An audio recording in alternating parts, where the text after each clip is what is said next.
Samantala, sa ating pa rin pong bantay, Balota News, balikan po natin po yung report po natin patungkol po dito po sa balita na ang Pangasinan po ay nanatiling tahimik at payapa. 53 araw po bago ang halalan, tiniyak po ng Pangasinan Police Provincial Office na hanggang sa kasalukuyan ay nanatiling payapa at tahimik ang probinsya 53 araw bago ang eleksyon.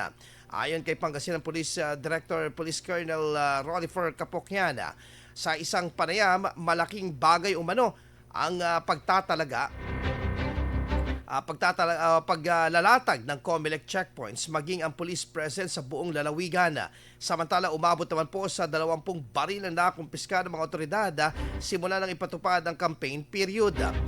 Gayunpaman, nakitaan ng pagbaba ng kaso ng pamamaril sa unang 2 buwan ng taon, kung saan mula po sa 12 noong taong 2024 ay umabot lang po ito sa 6. Patuloy rin ang panawagan ng kapulisan na isulong ang kapayapaan sa probinsya upang maging maayos ang lahat, lalo na't sasapit na ang halalan midterm election 2025. IFM News. IFM News. IFM News.